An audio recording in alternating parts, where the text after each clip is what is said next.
네, 안녕하세요. 돈에 대한 독한 이야기, MTN 돈독한 이야기, 돈독톡 진행의 강주현입니다.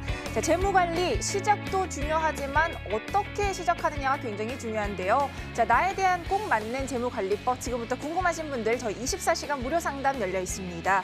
전화번호 022077-6252번으로 전화 주셔도 되고요. 문자 단문은 013-3366-8289번, 장문은 건당 100원의 이용료가 부과되는 샵 0988번으로 저희 열려 있으니까요. 언제든지 문의 주시면 저희가 친절하게 도와드리도록 하겠습니다. 자, 본격적으로 돈 버는 토크 돈독톡 시작을 해볼 텐데요. 그 전에 오늘 도와주실 출연자분 영상으로 만나보고 오겠습니다.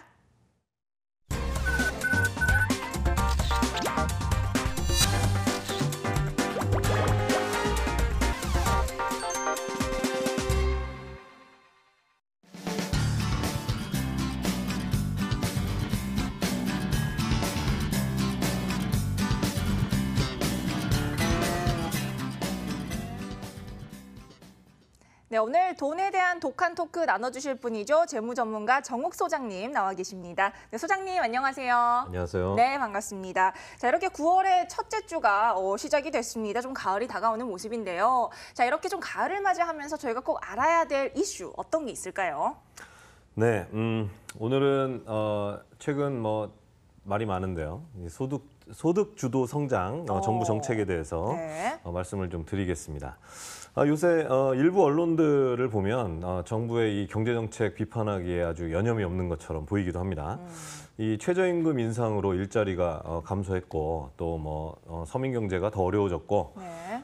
그래서 한 발 더 나아가서 소득 주도 성장은 실패한 정책이다. 이제 이런 얘기죠. 이런 얘기를 엄청 하고 있습니다. 경제가 어려운 건 좀 맞는 것 같습니다만 이게 이 최저임금 인상 그리고 정부의 소득주도 성장 정책 때문인지는 팩트 체크를 좀 할 필요가 있을 것 같습니다. 첫 번째 따져볼 것은 일자리 감소에 대한 것입니다. 일자리 감소는 사실 이전 정부부터 이렇게 진행되어 왔던 어떤 커다란 추세죠. 이 대기업들이 원가 절감을 위해서 중국, 인도, 베트남 이런 데로 이제 공장들을 이전하고 그러다 보니까 이제 우리나라 제조업에 일정하게 이제 공동화 또는 이제 공백이 좀 생기기 시작한 거죠. 그러다 보니 당연히 내수 시장도 영향을 받고 어려워지게 돼 있습니다. 게다가 세계적으로 유례를 찾아볼 수 없이 빠른 우리나라의 이제 고령화 그리고 베이비 부머 세대들의 본격적인 은퇴가 이 경기 침체, 국내 경기 침체의 어떤 그 중요한 배경이었습니다. 이런 속에서 이제 자영업자들이라든가 우리 국민들의 어떤 그 이제 장사하기 힘들다든지 경제가 어려워진 것이 본질입니다. 게다가 이 기술의 발전 역시 일자리 감소의 중요한 이제 배경이 되고 있습니다. 최근에 극장을 좀 가보셨는지 모르겠지만요. 네, 전 좀 간지 오래되긴 했어요. 네네. 그 대형 프랜차이즈 그 멀티플렉스라고 하는 이제 극장들 가보면 과거에는 이렇게 매표소 그 소위 이제 박스 오피스라고 하는 그 매표소가 되게 길게 쫙 있었습니다. 그런데 요새 가보셨으면 발견하셨는지 모르겠지만 박스 오피스가 그 매표소가 되게 좁아졌어요.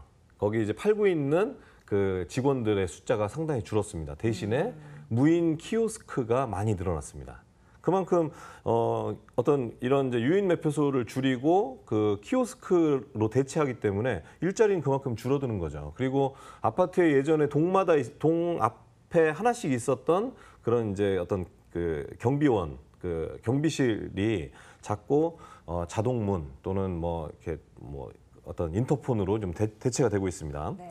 서울연구원이 지난달 26일에 그 4차 산업혁명 시대 서울시 노동시장 진단과 대응 방향이라는 그 어떤 자료를 발표한 게 있습니다. 그 자료를 보면요, 서울 거주 취업자의 43%가 불과 7년 뒤인 2025년에 이 기술의 발전에 의해서 일자리를 잃게 될 가능성이 큰 고위험 직종이다. 이렇게 발표를 한 바 있습니다. 서울 취업자의 43%가 7년 뒤에 일자리를 기술 때문에 잃을 수도 있다라고 얘기하는 겁니다. 그러니 이미 이런 추세는 지금 진행돼 왔다라는 거죠. 그러니 지금 최저임금 인상만으로 일자리가 특별히 더 감소했다라고 말하는 건 좀 과장된 게 아닌가 싶고요. 두 번째로 짧은 시간 동안의 어떤 정책적인 효과로 거시경제 흐름이 바뀌는 게 쉽지 않다라는 점 한번 좀 생각할 필요가 있습니다. 앞서 말한 이제 내수 위축 그리고 일자리 감소는 뭐 이런 이제 큰 추세는 정부의 단기 정책으로 어떻게 크게 바꾸기가 쉽지가 않습니다. 이제 흐름을 바꾸기 위해서는 의지를 가지고 장기적으로 지속적으로 정책을 좀 추진해야 되는데요. 뭐 오죽하면 이제 5년 단임제 대통령제로서는 어떤 정책의 지속성을 유지하기 힘들다라는 것이 이제는 뭐 중론으로 뭐 대체로 좀 합의가 되는 부분 아니겠습니까? 그런데 이제 겨우 현 정부 들어선 지 1년 남짓 됐습니다. 그 1년 남짓된 기간 동안 가동한 거시 정책을 가지고 실패라고 단정하는 건 실패를 기대하는 어떤 본심의 발로 아니겠나 이렇게 좀 생각이 되고요. 심지어 2017년 작년이죠. 새 정부 들어선 작년에 이 예산안은요. 그 전 정부 박근혜 정부 시절에 수립이 된 겁니다. 이 정책이란 건 마음으로 되는 게 아니라 예산의 집행으로 되죠. 네. 그러니 사실상 이 예산안이라는 게 실제로 이 정부의 정책 그 자체라고 말할 수 있습니다.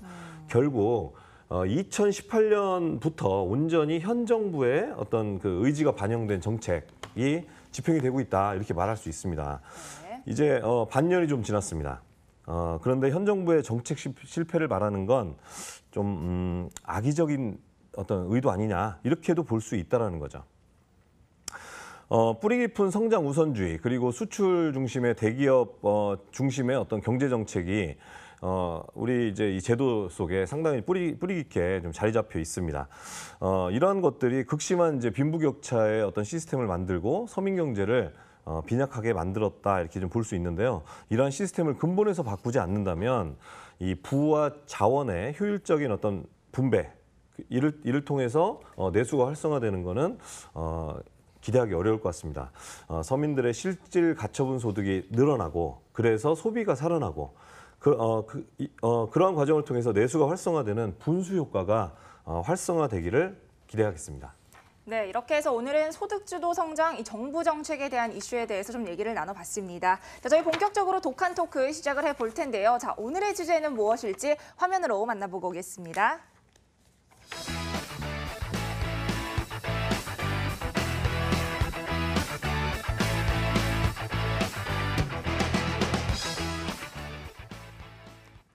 네, 저희 오늘 주제는요, 이 재무설계의 허와실이라는 주제입니다. 이 사실 재무설계라고 하면 예전에는 뭔가 부자들만 하는 것, 이런 느낌이 있었는데, 이제는 정말 너나 나나 할 것 없이 모두가 재무설계를 하시거든요. 자, 그런데 이런 재무설계에 허와실이 있다는 말씀이시죠? 네네.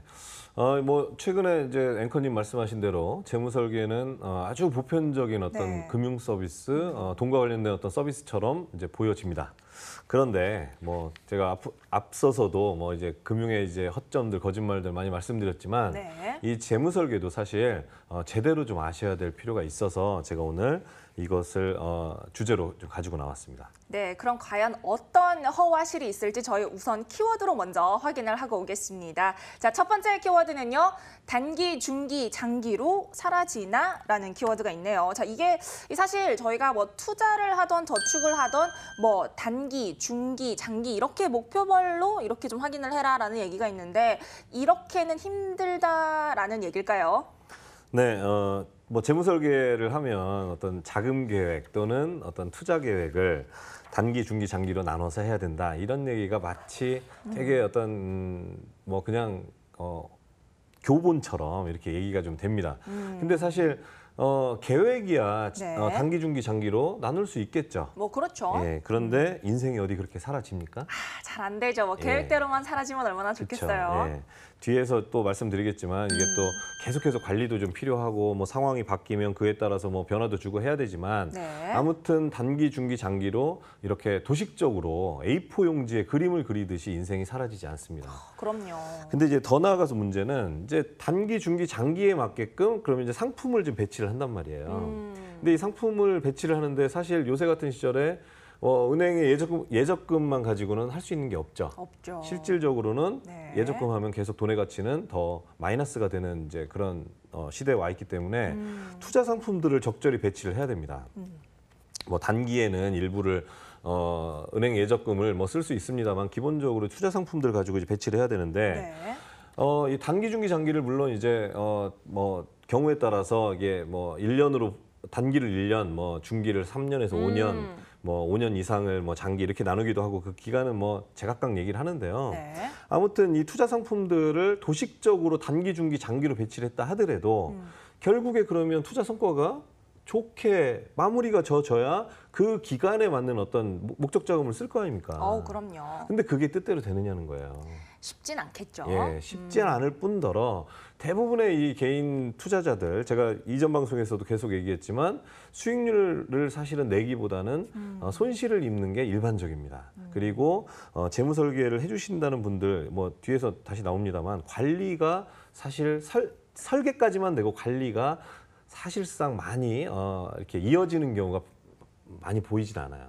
그렇게 되다 보니까 네. 단기든 중기든 성과를 제대로 내서 그 목적 자금으로 쓸 수 있게끔 관리 그 결과값이 안 나와요. 네. 장기는 또 좀 기회는 좀 있을 수 있겠지만 그러다 보니 이게 도식화돼서 인생이 이렇게 사라지지도 않지만 네. 상품들을 이렇게 배치한다고 해서 관리도 잘 안 되고 그러한 어떤 기대하는 그 결과값을 단기 중기 투자로 제대로 내는 어떤 결과를 가져가시는 어떤 재무 설계 서비스 받는 고객들이 얼마나 있을까라는 이제 우려가 있어서 네. 제가 이제 키워드를 가지고 와봤습니다. 네, 이렇게 보통은 단기, 중기, 장기로 목표는 잘 세우시지만 이 목표를 너무나 맹신하기에는 조금 무리가 있지 않을까 하는 의견을 주셨습니다. 자, 저희 두 번째 키워드 확인하고 오겠습니다. 자, 두 번째 키워드는요.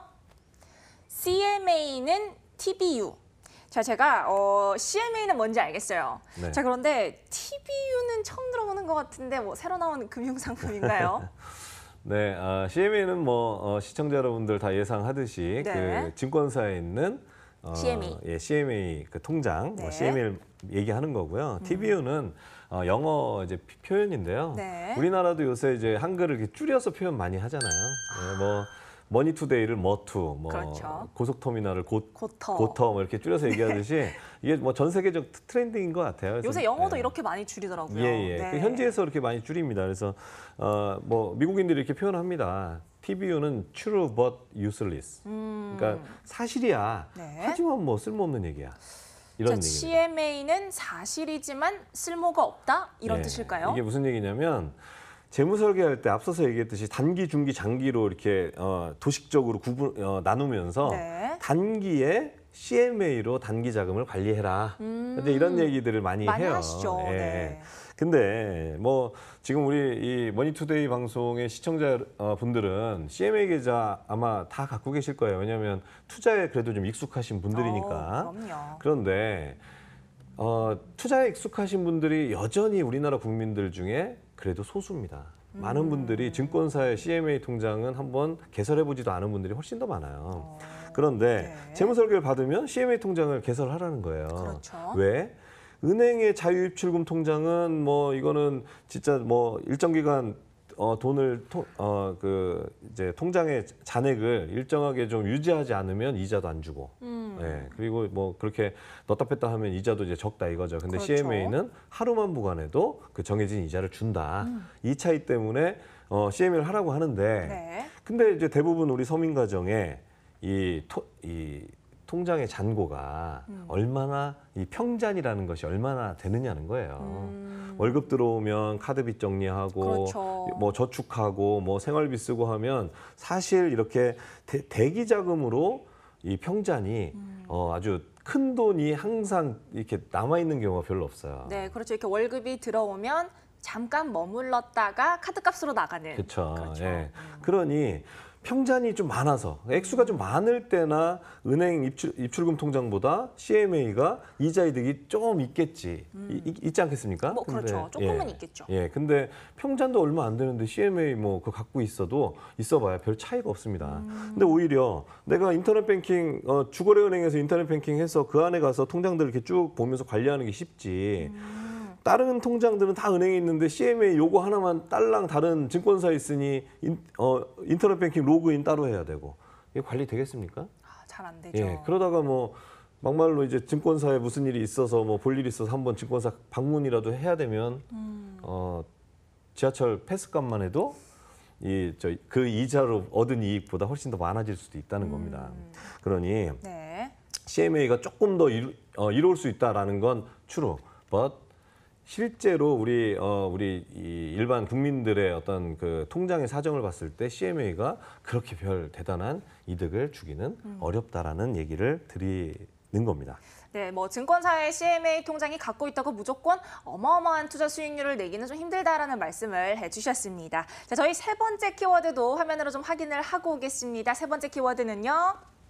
50장짜리 리포트는 멋에 쓰는 물건인고, 대학교 때 많이 쓰는 물건 아닌가요? 이 뭐 대학교 기말고사라든지 졸업 논문이라든지 그다지 그렇게 쳐다보고 싶진 않은데 멋에 쓰는 물건일까요?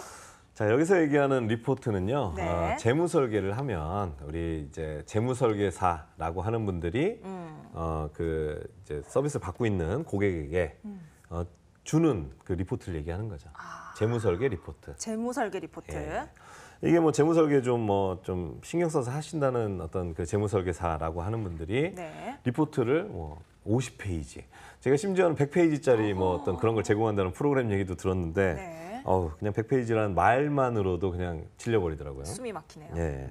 그래서 리포트를 이제 막 50페이지, 100페이지짜리를 고객하고 이제 면담을 몇 차례 하고 나서 막 작성해서 이제 펼쳐놓습니다. 그리고 결과적으로 이제 고객들한테 드리는데 어떻게 보면 성의가 있어 보일 수는 있어요. 네, 맞습니다. 예, 성의가 있어 보이고 재무 설계를 유료로 이제 서비스를 받는다라고 하면 뭔가 좀 손에 쥐어지는 결과값 같기도 그렇죠. 하고. 예.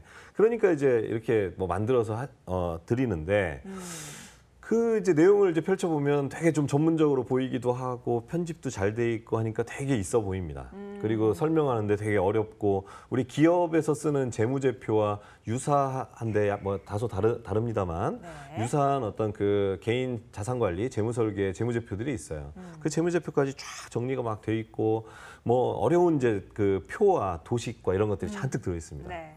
그러니 되게 있어 보이고 내가 서비스를 받은 것 같고 이제 포만감이 좀 느껴질 수 있습니다. 그렇죠. 뭔가 뿌듯한 느낌.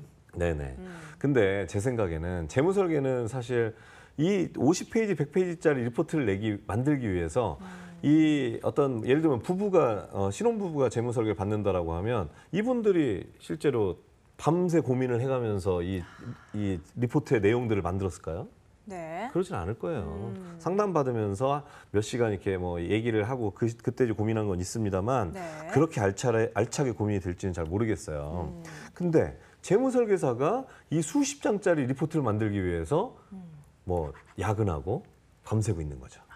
그게 진짜 실용적이냐는 거예요. 그리고 이거 설명 들을 때는 끄덕끄덕 알 수 있지만 가지고 이제 집에 가서는 일주일 일주일은 너무 짧은가요? 한 달쯤 지나서 들춰봐도 무슨 얘기인지 잘 모르시죠. 잘 이해가 안 될 네. 겁니다. 예. 그러면 사실 그 리포트 그 물건 진짜 어디다 쓰게 될 건지 네. 좀 이런 생각이 들어요. 그래서 오히려 재무 설계를 필요로 하는 이 고객들이 더 자신의 인생과 재무적인 어떤 그 계획에 대한 고민을 풍부하게 하도록 하는 어떤 컨설팅 이런 게 필요한 거지 프로그램을 이용해서 뭐 장표 수만 이렇게 늘린다고 이게 의미가 있을까 네. 이런 부분들은 좀 실용적으로 다시 좀 한번 고민해 볼 필요가 있지 않느냐 그런 말씀입니다.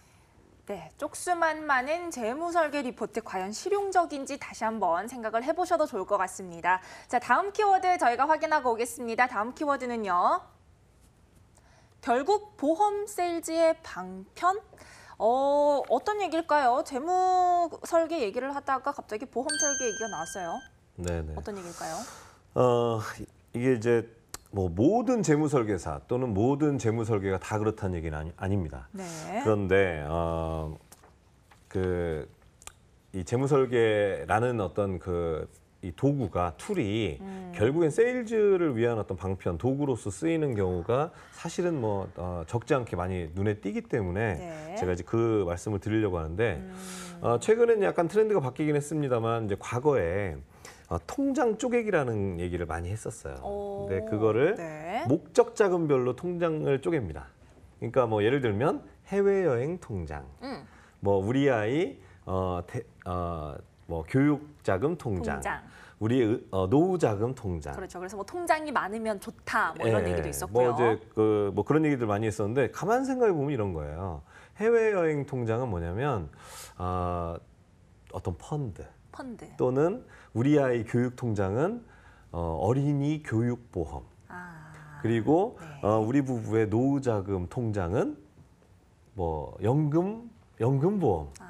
이게 사실은 결국에는 이 얘기들이 목적자금별로 이렇게 준비하라는 게 잘 계획해라라는 것일 수도 있지만 현실에서는 어떤 그런 상품들을 가입해야 되는 어떤 명분으로 쓰이는 것으로 귀결되는 이런 모습들이 많이 있었습니다. 네. 그래서 이제 이 재무설계가 이제 어떤 상품 가입을 유도하는 어떤 그 방편으로 쓰이는 것의 대표적인 어떤 사례로 말씀드린 거고요. 네. 그래서 통장 쪼개기는 그런 목적자금별로 하는 게 아니라 어떻게 해야 되냐면 기능별로 통장 쪼개기가 돼야 되고요.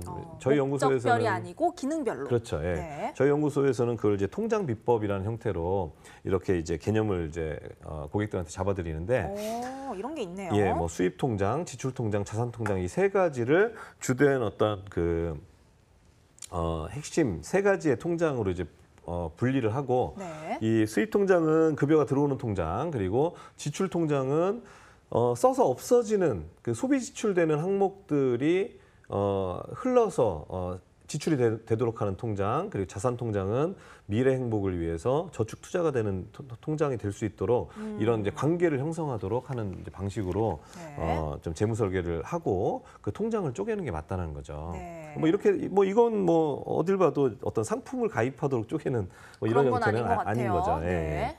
실제 은행에 있는 통장들을 이용해서 이런 관계를 설정을 해서 그냥 들어온 돈을 통장 하나에 다 놓고 그냥 모든 게 다 거기서 빠져나가도록 해서 관리가 안 되는 것을 좀 막을 수 있고 관리를 효과적으로 하기 위해서 통장을 기능별로 쪼개는 이런 방식으로 재무 설계를 해야 이게 이제 실제로 좀 기능이 살아나고 고객 스스로 돈 관리할 수 있는 어떤 그런 뒷받침이 될 수 있는 네. 요소가 되겠죠. 네, 기능별이 아닌 목적별 통장 쪼개기를 추천하는 재무 설계는 보험 세일즈의 방편으로 쓰일 수도 있다는 점을 좀 알려드렸습니다. 자, 저희가 이렇게 해서 마지막 키워드까지 한번 확인을 해보도록 하겠습니다. 마지막 키워드는요. 관리 없는 설계는 결국 말장난. 저희가 사실 누누이 말씀을 드리지만 이게 가입만 해놓고 뿌듯해 하시는 분들도 없잖아 있어요. 하지만 이게 가입만 한다고 다가 아니고 정말 중요한 건 꾸준히 관리를 하는 거거든요. 네네. 아까 이제 50장짜리, 100장짜리 리포트를 말씀드렸습니다. 그 리포트 받아서 뭐 10만 원짜리, 20만 원짜리 재무 설계 받고 그 리포트 받고 갖고 있으면 되는 게 뭐 있겠습니까? 아유, 뭐가 있겠어요. 예.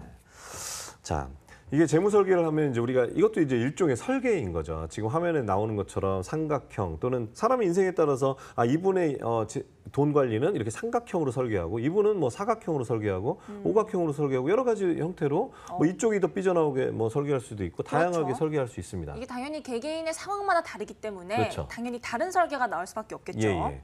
근데 중요한 건 이렇게 마치 평면도 그리듯이 설계 한번 하고 보고서 리포트를 드리고 나면 끝이냐는 거예요. 그렇게 해서 단기, 중기, 장기로 쪼개놓으면 인생이 이렇게 사라지냐는 겁니다. 인생은 네. 계속해서 변화하고 그럼 변화할 때 삼각형으로 설계했지만 살다 보니 사각형으로 뭔가를 계획을 바꿔야 될 상황이 생길 수도 있고 그렇죠. 그럼 그때마다 또 설계를 새롭게 해줘야 되고 그럼요. 인생이 흘러가듯이 네. 실행하는 것을 계속 관리를 하고 이 안에는 또 수익률 관리 역시 포함이 되는 개념인 거죠. 그래서 계속 관리를 해서 그냥 평면이 아니라 인생이 입체적이듯이 이 재무 설계도 결국에는 입체적으로 실행 관리를 해주는 그런 어떤 입체적인 어떤 그 흐름으로서 이해를 하고 계속 진행이 될 때 네. 재무 설계가 의미가 있다는 겁니다. 그래서 결국에 이후에 관리는 없이 재무 설계만 번듯하게 하고 네. 그냥 그걸로 끝난다면 이거는 결국엔 잘 포장된 세일즈일 가능성이 농후해진다는 거죠. 의도는 그게 아니라 할지라도 그렇죠. 그렇게 되고 만다는 겁니다. 그래서 네. 이런 부분들 주의가 좀 필요하다라는 말씀 드렸습니다. 네, 이렇게 인생의 흐름에 따라서 꾸준한 실행 관리 너무 중요하다는 말씀 저희가 다시 한번 해드렸습니다. 자, 이렇게 해서 오늘의 돈독한 토크는요, 재무 설계의 허와 실에 대해서 저희가 얘기를 좀 나눠봤고요. 저희 지금부터는 내 돈 사용 설명서로 돌아오도록 하겠습니다.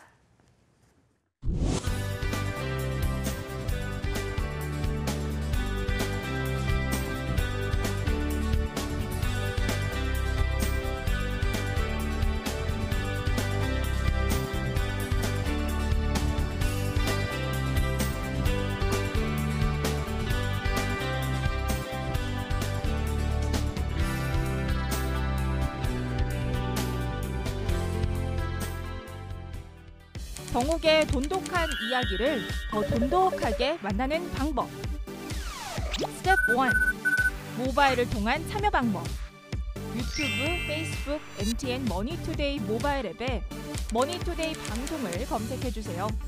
언제 어디서나 모바일을 통해 만날 수 있습니다. 스텝 2. 문자를 통한 참여 방법. 샵 0988번으로 여러분의 궁금증을 보내주세요. 문자 한 통으로 간편하게 고민 해결. 스텝 3. 전화를 통한 참여 방법. 1대1로 자세하게 무료 상담 받고 싶다면 02-2077-6252번으로 지금 바로 상담 받으세요. 당신의 돈을 안전하게 지켜드립니다. 지금 바로 전화 주세요.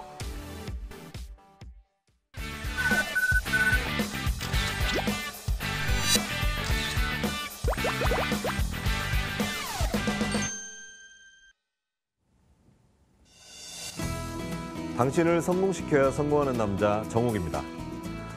지난주부터 내 보험 사용 설명서를 그동안 쭉 만들어 오고 있는데 지난주부터 보험료에 대한 얘기를 말씀을 드리고 있습니다. 가정마다 보험은 가입하지 않은 가정이 없고요. 사실은 제가 볼 때는 많은 가정이 불필요한 또는 과다한 보험료로 이 가정 경제가 사실은 짓눌리거나 씨름하고 있는 것을 많이 보고 있습니다. 그래서 이제 보험료에 대한 말씀을 좀 드리고 있고요. 제가 이제 지난주부터 이제 맨 처음에 이제 화면을 이제 보시면 사례입니다. 사례인데 참 복잡하고 많이 가입이 돼 있습니다만 월납보험료 아래쪽에 보시면 월납보험료로 93만 원. 아무리 5 식구가 사는 집이라 할지라도 90만 원, 100만 원 가까운 보험료를 100만 원 가까이 매달 내는 것은 부담이 되지 않을 수가 없습니다. 심지어는 지금까지 낸 보험료가 1억이 넘습니다. 이 1억을 다시 찾으려면 사실 이 집안에는 상당히 불행한 일들이 많이 생겨야지 이 1억을 되찾을 수가 있게 되는 겁니다. 꼭 이제 보험료를 되찾아야 되는 건 아닙니다만 이렇게 과다한 보험료를 내고 있다는 것을 다시 한번 생각해 보자라는 의미에서 제가 이제 이런 사례를 보여드리는데 가정마다 좀 차이는 있겠습니다만 지금 시청자 여러분들의 가정의 보험료는 어떠한지 한번 생각해 보실 필요가 있겠습니다. 제가 지난주에 몇 가지 이 보험료에 대해서 우리가 잘못 알고 있는 거 이런 부분들을 좀 바로잡아 드리는 말씀들을 좀 드렸습니다만 제가 이 보험료는 단기납이 좋냐 장기납이 좋냐라고 했을 때 장기납이 고객 입장에서 훨씬 유리하다라는 말씀을 드렸습니다. 단기납은 사실상 이 납기가 짧기 때문에 빨리 납입의 어떤 부담이 줄어든다라는 심리적인 장점을 제외하고는 사실 납기를 줄이면 보험료가 올라가고 그 보험료를 비싼 돈을 내서 미래에 어떤 화폐 가치가 떨어진 보장을 받게 된다라는 어떤 이런 측면에서도 그렇고 고객한테 별로 유리하지 않지만 이 판매자, 보험사, 설계사한테는 이 납기를 줄여서 보험료를 올리는 게 이제 어떤 수당이라든지 이런 측면에서 유리한 측면이 있다는 거. 그래서 고객들은 짧게 내는 게 더 유리하다라는 얘기를 훨씬 더 많이 들어왔고 그게 유리한 걸로 이렇게 착각하고 계시는 경우가 많다는 부분을 말씀드렸습니다. 이 화면에서도 보시면 20년 납과 이쪽에 이제 30년 납을 비교했을 때 20년 납은 예를 들면 보험료가 10만 원짜리라고 했을 때요. 10만 원을 20년 동안 쭉 내고 20년이 지난 이후에 30년까지 10년 동안은 10만 원을 저축할 수 있겠죠. 근데 30년 납의 경우는 한 7만 5천 원 정도로 보험료가 줄어드니까 2만 5천 원 정도의 이 차액을 저축함으로 인해서 생기는 어떤 그 저축액을 20년 납과 이제 비교를 하면 그래도 이 30년 납이 더 유리하다. 단 3%만 가정을 해도 더 유리하다는 것을 계산을 통해서 입증해 보였습니다. 그런데 이 상품은 표준형 상품입니다. 만약에 이 M손해보험의 저해지 상품으로 비교했을 때, 무해지 상품이라고 할 수 있는데요. 비교했을 때 어떤지 보시면요. 20년 납, 20년 동안 10만 원 내고 나머지 10년 동안을 저축을 오롯이 했을 때와 30년 납으로 이 가입을 하고 이 30년 납이 6만 원이기 때문에 그 차액 4만 원을 계속 저축했을 때 쌓이는 돈을 비교하면 단 3% 수익률만 가정을 해도요. 이자율을 가정을 해도 30년 납으로 장기 납으로 했을 경우가 훨씬 더 많은 돈이 쌓이게 됩니다. 압도적이죠. 그래서 이 저해지 상품일 때는 뭐 일반 상품도 표준형도 마찬가지로 장기 납이 고객한테는 유리하지만 이 저해지 상품, 무해지 상품으로 갈수록 장기 납은 더 유리해진다는 점 참고하셔서 보험 가입하실 때 저해지, 무해지로 가입하시고 장기 납을 하시는 게 고객한테는 유리하겠습니다. 오늘은 잘못된 보험 해지하면 손해일까라는 얘기를 중점적으로 좀 해드리려고 합니다. 자, 많은 분들이 이렇게 말씀하십니다. 아, 이 보험 잘못됐다라는 거 알겠어. 상담 받으시면 그걸 이렇게 말씀하세요. 알겠지만 이거 지금 해지하면 손해잖아. 이래서 해지 못하겠어. 이런 말씀들 하십니다. 참 안타깝습니다. 자, 보험료를 먼저 보시겠습니다. 이 가입자들은 그냥 보험료를 얼마 낸다 이렇게 아시죠. 그런데 이 보험료를 뜯어보면 그 보험료 안에는 위험보험료와 그리고 적립보험료 그리고 약간의 사업비가 들어가 있습니다. 이 보험료를 이렇게 분해하는 이유는 뭐냐면요. 자, 위험보험료는요. 나일 수도 있지만 내가 아닌 누군가가 보험금으로 타가는데 우리가 십시일반으로 보태주는 겁니다. 보험이라는 거는 상부상조하자, 십시일반하자라고 해서 만들어진 거 아닙니까? 큰 일을 당했을 때 나 혼자 감당하기가 힘드니까 우리가 서로 십시일반해서 도와주자라는 게 보험의 출발이죠. 그런 측면에서 위험보험료는 그런 큰 사고를 당한 사람에게 몰아주는 돈입니다. 그러면 내가 낸 보험료 중에 위험보험료는 어떻게 되겠습니까? 내가 내고 나면 누군가에게 보험금으로 몰아준 거기 때문에 없어진다라고 생각하시면 됩니다. 그런데 반면에 내가 낸 보험료 중에 일부인 적립보험료는 어떻게 됩니까? 내 계약에 쌓입니다. 물론 사업비 일부를 떼고 나머지가 쌓이는 거죠. 그러니 내가 보험을 가입하고 가다가 중간에 해지하려고 보니까 돌려받는 돈이 적어. 그건 당연한 겁니다. 왜냐? 위험보험료를 우리가 상부상조하자고 해서 누군가에게, 나 아닌 누군가에게 다 몰아줬기 때문에 당연히 내가 낸 돈보다 적을 수밖에 없는 겁니다. 이 보험의 구조는 당연한 거예요. 그러니 이게 손해가 아닌 겁니다. 내가 만약에 그 일을 당했다면 낸 돈보다 더 많은 돈을 돌려받았겠지만 그런 일이 안 일어난 게 다행인 거죠. 자, 그래서 보험 해지하면 손해다라고 얘기하는데 사실 보장성 보험은 지금 말씀드린 대로 위험보험료가 적립보험료보다 훨씬 더 큰 보험을 얘기합니다. 그러니 낸 돈의 상당 부분은 사라지는 게 당연하고요. 그래서 이거는 그냥 비용이다.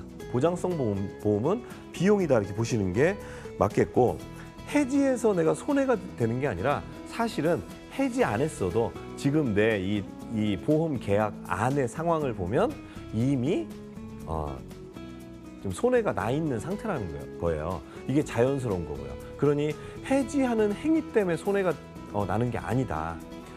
이미 손해 상태다라는 걸 합리적으로 우리가 생각할 필요가 있겠고요.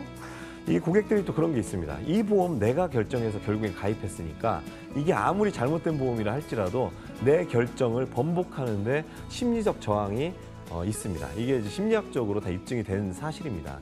그래서 우리는 그 심리적 저항을 좀 극복하실 필요가 있겠고, 이게 좀 문제가 있다 하더라도 이게 좀 뭐 손해인 것 같고 이런 복잡한 문제를 닥치면 우리 사람들은 이 문제를 회피하려는 또 심리가 있습니다. 이런 부분도 극복하셔야 되겠습니다. 그래서 이 심리와 합리는 분리해야 됩니다. 심리에 이끌리지 마시고 합리성에 의해서 객관적으로 판단하셔야 됩니다. 돈에는 사실은 돈의 마음은 없습니다. 자, 이 잘못된 보험을 해지할 때 생기는 이익을 그러면 한번 살펴볼까요? 보험료를 절약할 수 있습니다. 이 전 화면을 좀 다시 보셔야 되는데, 잘못된 보험을 해지하시면 보험료를 절약할 수 있겠죠. 잘못된 보험료를 과다하게 내고 있었으니까 절약할 수 있고, 그 돈을 가지고 보장을 오히려 더 쓸데없는 거 빼서 더 강화할 수 있겠죠. 이렇게 되니까 당연히 불필요한 보험료를 더 지출해서 생기는 손해를 줄일 수 있고요. 해지환급금이 또 생깁니다. 해지하지 않으면 그 안에 있는 해지환급금은 사실상 만질 수 없는 돈일 수 있습니다. 그런데 이 해지환급금을 해지를 통해서 해지환급금은 해지를 하기 때문에 나한테 생기는 돈이기 때문에 이 순자산이 증가하는 효과를 볼 수 있고요. 네 번째로 이 해지환급금을 가지고 저축 투자의 재무적 기회가 확대되는 그런 기회가 더 생깁니다. 자, 한번 사례를 한번 보시겠습니다. 실제로 이제 제 고객하고 카톡 대화를 나눈 건데요. 그걸 좀 이미지화해서 대화가 좀 깁니다만, 자, 고객이 이렇게 얘기합니다. 2년 된 종신보험 해지하려고 했더니 지금 해지하면 환급금이 40%. 근데 2년 더 지나서 해지하면 60%를 환급을 받는다고 하네요. 지금 해지하면 40%니까 200만 원 손해예요. 어떻게 하죠? 사실 이 고객의 마음은 지금 40%밖에 못 받아? 2년 지나면 60% 받는데? 60% 받는 게 더 많이 받는 것처럼 보이잖아요. 그런데 이걸 가만히 좀 잘 살펴볼 필요가 있습니다. 예를 들어 이 고객의 계약과는 계약은 내용은 좀 다릅니다만 제가 간단히 설명드렸습니다. 예를 들어 10만 원씩 내는 종신보험이라고 가정했을 때 케이스 1, 지금 2년이 지난 지금 해지하면 총 240만 원을 내고 40% 환급을 받으니까 96만 원을 돌려받습니다. 그런데 케이스 2, 4년간을 내면 480만 원을 내고 60% 환급을 받으니까 228만 원을 손해봅니다. 돌려받습니다. 그러면 전자 케이스 1에서는 144만 원을 손해본 거고요. 후자인 케이스 2에서는 192만 원을 손해본 겁니다. 자, 시청자 여러분들은 144만 원을 손해보시겠습니까? 아니면 192만 원을 손해보시겠습니까? 환급률이라는 숫자 노름에 속으면 안 되겠습니다. 괜히 손해를 키울 필요가 있을까요? 뭐 이렇게 설명을 드렸더니, 그쵸? 그렇다고 또 원금이 되는 20년까지 가져가기는 또 아깝겠죠? 감사해요. 이렇게 잘 이해를 하셨습니다. 그래서 제가 덧붙여서 종신보험은 사업비에다가 사망보험료로 사업비 그리고 사망보험료로 매달 납입하시는 보험료의 40% 가까이 또는 40% 넘겨 손해를 보는 그런 저축을 하는 셈입니다. 굳이 시간을 끌어가면서 그 40%씩 계속 떼이는 그런 저축을 더 길게 해서 손해를 더 쌓아가실 필요가 없죠. 이런 설명을 드렸습니다. 상담을 하다 보면 참 안타깝습니다. 이 보험이 왜 잘못돼 있고 이 보장이 왜 불필요하고 잘못돼 있는지, 근데 보험료는 왜 이렇게 과다하게 내고 있는지에 대해서 설명드리면 다 끄덕끄덕 이해를 하시면서도 해지하면 손해 아닙니까? 라는 그 심리적이고 정서적인 저항감 때문에 어쩌지도 못하는 고객들을 많이 봅니다. 참 안타깝습니다. 제가 오늘 말씀드린 대로 해지하면 손해가 아니라 유지하면 손해가 더 커지는 겁니다. 해지해서 손해가 아니라 해지 안 해도 이미 손해 상태인 것입니다.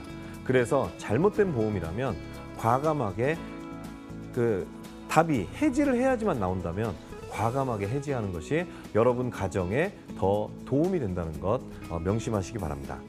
언젠가 있을지 모를 질병과 사고의 공포, 그 위험보다 빠짐없이 매달 내고 있는 여러분들의 그 아까운 보험료가 더 큰 위험이 될 수 있다는 점 꼭 명심하셔야 되겠습니다. 당신을 성공시켜야 성공하는 남자 정욱이었습니다. 감사합니다.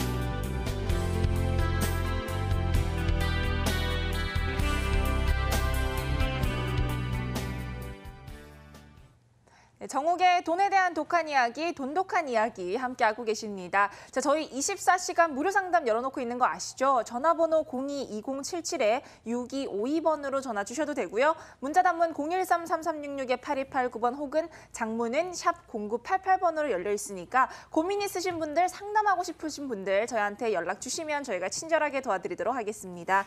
자, 저희가 사실 오늘 정욱의 돈독한 이야기가 마지막 시간이에요. 너무나 안타깝지만. 그래서 저희가 오늘은 좀 특별하게 그동안 저희가 돈독한 이야기를 하면서 굉장히 많은 주제들에 대해서 다뤄왔는데 그중에서 뭔가 좀 굉장히 반응이 좋았다든지 시청자분들이 이런 건 정말 몰랐어요 하셨던 좀 특별한 주제들을 한 번 더 좀 짚어보고 갈까 합니다. 자, 어떤 주제 저희가 한번 다시 짚어볼 수 있을까요? 네, 시청자 여러분들 반응이 뜨거웠던 주제를 한 2가지 정도 뽑아봤습니다. 네. 그 이제 지금도 이제 화면에 나가고 있지만 이 상담 신청하실 수 있는 무료 전화가 있고 상담이 이제 쭉 많이 들어왔었어요. 근데 네. 상담 들어왔던 이런 게 고민입니다. 지금 이게 문제입니다라고 했던 얘기를 가지고 이제 그 가장 반응이 뜨거웠던 주제를 뽑았는데 바로 종신보험의 거짓말 편이 반응이 제일 뜨거웠습니다. 굉장히 뜨거웠죠. 네. 1회부터 3회까지 종신보험의 거짓말이 계속 나갔었는데요.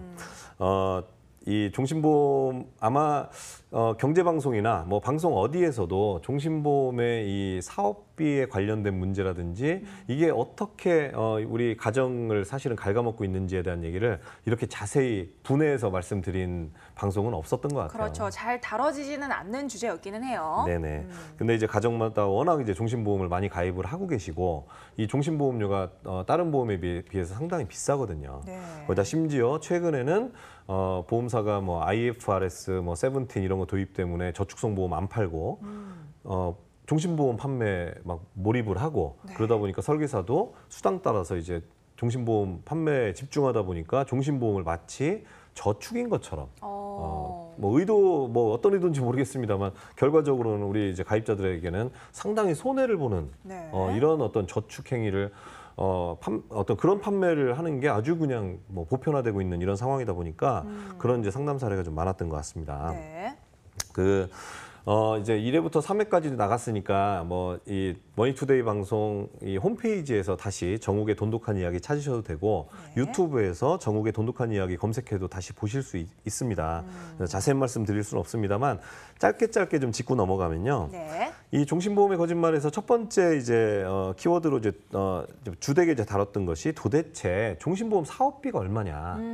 이 종신보험 사업비는 공개할 의무가 없습니다. 그렇죠. 예, 보험사에서는 대외비라 얘기하고 영업비밀이라 얘기하고 이 감독 당국에서도 그걸 이제 용인을 하고 있어요. 그렇죠. 그래서 저축성 보험 같은 경우에는 사업비가 한 10% 내외 또는 그보다 낮은데도 다 공개를 하도록 의무화가 돼 있는데 네. 사업비가 저희가 이제 계산하고 이제 역추적해 본 바로는 40%가 넘고 막 50%에 육박하기도 해요. 그런데 이런 사업비에 대해서는 공개를 하지 않아도 된다. 그러다 보니까 당연히 공개가 안 되고 우리 이제 소비자들은 이게 이렇게 과다한 사업비를 물리고 있다는 거 모르고 네. 이 종신보험을 막 가입을 하고 계신 거예요. 그래서 저희가 이제 뭐 공개가 안 돼 있으니 저희가 어떻게 알겠습니까? 그래서 계산을 해본 겁니다. 이게 이제 상당히 좀 화제였습니다. 이게 뭐냐면 네. 화면에 왼쪽에 보이는 것은 S생명사의 종신보험의 해약 환급금 표입니다. 뭐 복잡해 보이겠습니다만 빨간 표 쳐 있는 8년 차부터 이제 보시면 되고 이 오른쪽에 있는 표는 그러니까 이 S생명 종신보험을 40세 남성이 1억 원의 사망 보장을 받는다라는 조건으로 가입했을 때예요. 이때 보험료가 25만 2천 원인데 25만 2천 원을 계속 납입했을 때 8년 차부터 65.8%부터의 해약 환급금 쭉쭉쭉 나옵니다. 네. 이게 20년이 돼도 76.2%밖에 안 돼요. 그런데 저희가 그러면 여기서 도대체 얼마를 떼고 얼마가 저축되기 때문에 이 정도가 나오는지를 수작업을 해봤어요. 그래서 계속 한번 금액을 줄여가면서 이게 지금 연복리 2.5%로 계산한 거거든요. 그래서 연복리 2.5%로 실제 금액을 이제 줄여가면서 계산을 해봤더니 14만 8,680원을 저축을 하니까 네. 이 종신보험과 똑같이 2.5% 연복리 적용했을 때 이 똑같은 8년 차부터 환급률이 비슷해져요.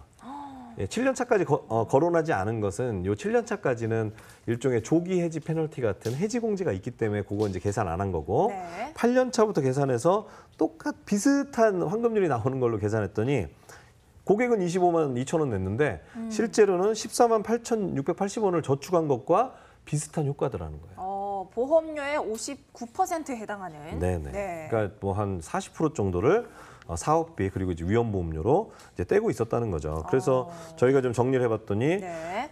이제 좀 작은 이제 소형사인 D생명보험사의 종신보험으로 40세 남자로 1억 원 설계했더니 이게 이제 순저축률하고 이제 표를 좀 보여주세요. 이제 맨 오른쪽에 이제 사업비와 위험보험료가 약 30% 정도 떼지는 이제 그런 그런 상황이었고 네. 좀 대형사인 S생명의 이제 종신보험으로 설계를 했더니 같은 40세 조건으로 동일하게 했을 때 41%나 10% 차이나 날 정도로 뭐 30%도 적지 않은데 41%나 이제 뭐 그렇게 했습니다. 이제 사업비와 이런 걸로 좀 뗐습니다. 이제 연령이 올라가면 네. 더 떼는 게 이제 커집니다. 뭐 이제 이런 부분들이 있었고요. 또 이제 이제 관심을 이제 끌었던 부분들이 뭐 20년이 지나도 원금에 도달하지 않는 이런 어떤 종신보험의 저축이라고 했는데 20년이 돼도 원금에 도달하지 않더라. 이게 무슨 네. 이제 저축이냐. 그렇죠. 이제 이런 부분을 실제로 이제 환급률 표를 가지고 비교해 드렸었고 네. 여기에 이제 더 나아가서 추가 납입하는 것에 대한 이제 또 이 반론들이 있어요. 추가 납입하면 환급률이 좀 올라온다. 그렇죠. 뭐 이런 이제 이론들이 어떤 의견들이 있지만 네. 사실 이제 표에서 보시면 추가 납입을 그냥 다 기본 보험료로 납입 안 하고 추가 납입을 절반을 추가 납입 형태로 내서 사업비를 낮춘다 하더라도 20년이 됐을 때 복리적금 한 1%짜리와 거의 비슷한 결과를 보였다라는 거죠. 그렇죠. 네. 지금 봐도 놀랍네요. 예, 뭐 이런 부분들을 저희가 실제로 다 숫자로 이제 입증해서 이제 보여드렸던 부분들이 상당히 좀 반응이 좀 뜨거웠었습니다. 네, 그렇죠. 그리고 이게 뭐 제가 이제 70의 법칙은 워낙 많이 말씀드렸으니까 뭐 그 부분 이제 말씀 안 드린다 하더라도 네. 아무튼 실제로 이제 평생 동안 뭐 20년 돼서 원금 비슷하게 갔다 하더라도 그 사이에 돈 가치는 또 뚝 떨어져 있습니다. 네. 그래서 계속 뭐 종신보험 가지고는 실질 가치로 원금에도 못 간다는 부분 이제 말씀드렸던 이런 것들이 이제 주목을 많이 끌었던 부분이었던 것 같습니다. 네, 그렇죠. 저희가 이렇게 해서 또 가장 반응이 뜨거웠던 종신보험의 거짓말에 대해서 다시 한번 좀 짚어드렸는데요. 정말 다른 곳에서는 쉽게 접할 수 없었던 정보들에 대해서 많이 알 수 있었던 그런 돈독한 이야기의 마지막 시간이었습니다. 자, 대표님, 오늘 마지막 시간인데 이제 마지막으로 시청자 여러분들께 좀 드리고 싶은 한 말씀이 있다면 한 말씀 좀 부탁을 드릴게요. 네, 네, 뭐 종신보험 말고도 뭐 몇 가지 더 이제 좀 반응이 좀 뜨거웠던 것들이 있어요. 뭐 예를 들면 역외 금융상품이라는 것에 대해서도 많은 관심들을 좀 가져주셨습니다. 왜냐하면 그런 정보를 접할 수 있는 데가 없거든요. 네. 당연한 것이 이제 국내 금융사들을 통해서 국내 시장에 이렇게 소개돼 있는 게 아닌 해외에서 뭐 우리나라만 뭐 좋은 나라 아니고 훨씬 사실은 여러 가지 경제라든지 금융 선진국들 많지 않습니까? 네. 그런 나라에 있는 상품들을 우리가 마치 해외 직구하듯이 금융 상품을 활용할 수 있는 그런 경로들이 있어서 그런 것들을 이제 뭐 짧게 좀 소개를 해드린 적이 있었는데 그런 것도 워낙 이제 처음 듣는 정보다 보니까 좀 반응도 상당히 뜨겁고 좀 했었는데요. 네. 좀 드리고 싶은 말씀이 너무나 이제 많지만, 그럼요. 예, 참 요 1시간, 한 50분 정도의 생방송으로 한 뭐 11차례 이제 방송으로 이걸 다 다루기는 좀 어려워서 너무 좀 아쉽습니다. 아쉽고, 네. 다만 어떠한 방송 또는 어떠한 프로그램에서도 다루지 않았던 얘기들을 심도 깊게 그것도 우리 시청자들 중심으로 금융 소비자들의 입장에서 그것을 해석하고 분해해서 이 금융의 허와실 그리고 금융 서비스의 문제점들을 좀 파헤쳤다라는 거는 나름 이제 저는 뭐 뿌듯하게 이제 방송 마지막 그럼요. 시간에 이렇게 말씀을 좀 드릴 수 있습니다만 여전히 이 방송만으로 너무 부족하지 않느냐. 그래서 이제 방송을 통해서 접한 정보 가지고 여러분들 가정에서 그리고 여러분들의 이 돈을 어떤 금융의 거짓말 또는 금융의 문제점들로 인해 생길 수 있는 그런 손해 그런 것들을 잘 피하고 막아서 궁극적으로 우리 시청자 분들께서 더 부자가 될 수 있는데 이 방송만으로 얼마나 기여할 수 있을까 이런 생각을 하면 좀 안타깝습니다. 네. 예, 뭐 앞으로도 기회가 있으면 또 다른 곳에서 더 좀 뵐 수 있으면 좋겠고요. 네. 여전히 풀리지 않는 숙제 있으면 상담 시청해 주시면 그렇게 또 찾아뵙겠습니다. 네, 이렇게 해서 정욱의 돈독한 이야기 아쉽지만 오늘 저희가 준비한 시간은 여기까지입니다. 네, 지금까지 정욱 소장님 너무 고생하셨습니다. 시청해주신 여러분 고맙습니다.